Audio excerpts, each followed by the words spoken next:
main reason America says it's still in Syria is out there, in the cold dust that hides the remnants of ISIS. Over the years, berms like these have slowly pinned ISIS down into smaller and smaller territory. Their last sliver of desert there on the Syrian-Iraqi border, where possibly their leader, Abu Bakr al-Baghdadi, could be hiding out. But in this last stage of the fight, the problems and indeed the enemies the Syrian Kurds here and their American allies face continue to mount. Last night, another new enemy emerged near here. Tanks and 500 militants loyal to the Syrian regime advanced on and shelled American commandos and their Syrian Kurdish allies not far west of here.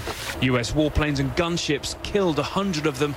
The rest fled. What on earth just happened last night and why haunts the US Special Operations Commander. I guess I am a little bit surprised. Whoever that was knew that the SDF were in defensible positions and knows that they're a fierce opponent. Does your head begin to spin occasionally when you just look around going, where do the enemies stop and where does the good news begin?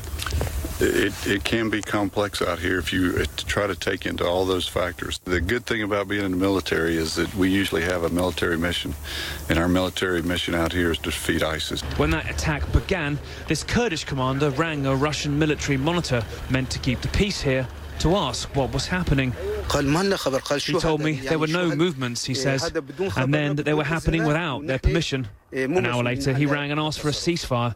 It's strange. Russia is a great power and knows about any move from the regime. They bear responsibility for yesterday.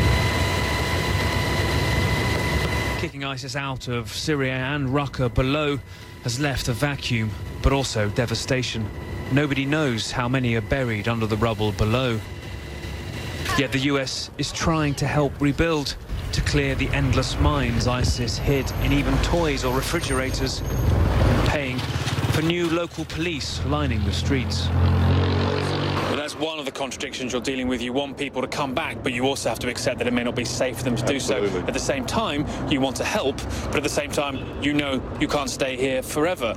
At the end of the day, are you worried people are going to end up blaming the US if this place isn't rebuilt in a heartbeat? We've learned lessons the wrong way to do this, and I think that we are doing a very good job of making sure that everything we're doing here is through the Raqqa Civil Council, working to make sure that everybody appreciates that it's the governing body here that is dictating and providing the guidance for whatever we are doing to try to help.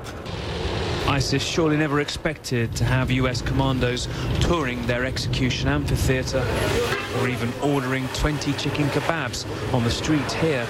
The message to the outside world, it's safe enough to come and help rebuild. I was the first person to reopen here, he says. We need basic services, water, electricity. I had 3 mines in my own home, but the local council removed them. Life is rushing back here because no one can wait for the rubble to be cleared, the mines to be gone. So ignored and desperate, these people once let ISIS's horror in. Now they urgently need something better, so it never returns. A lot of questions really there about the US presence don't have easy answers. They don't want, like Iraq and Afghanistan, to own the problem perpetually of rebuilding the ruins of Raqqa, and at the same time too they obviously don't want to disappear and leave a geopolitical vacuum there to some degree. But it's that extraordinary episode 48 hours ago where there appears to have been perhaps, according to some US officials, with the knowledge of Russian military contractors in the Russian government pay, perhaps with the knowledge of Damascus, some bid, extraordinary in its size and armour, 500 militia and tanks, moving on a position which surely they must have known, owing to the amount of information the Russians and the Americans there exchanged between each other, contained American Special Forces commandos. They were rebuffed, but the vast amount of firepower was used, warplanes and a C-130 gunship, causing 100 casualties. At this point, the Syrian government's called that counterattack from the Americans' aggression. That's been echoed by Russian lawmakers, but interestingly, the Russian Ministry of Defense have said that, in fact, those militia, pro-regime militia, heading towards that outpost. It was 8 kilometers inside territory long controlled by Syrian Kurds that they were in fact chasing down mortar fire that they thought was from ISIS. The Russian Minister of Defense saying that they weren't aware that was necessarily going on. It's a bit of a mess, but it really shows you, frankly, that while the US came here to fight ISIS, it now sometimes finds itself fighting pro-regime forces because they move into areas they think they control, and even further west too, it finds itself on a front line with these same Syrian Kurds facing off against Syrian rebels that are backed by its NATO ally Turkey. If you manage to follow that last sentence there, then well done, but that's the nature of Syria's war right now, and that's where the United States finds itself. Commandos who were hunting ISIS are now in this broad role where reconstruction, to some degree peacekeeping, and still trying to hunt down Abu Bakr al-Baghdadi falls on their plate.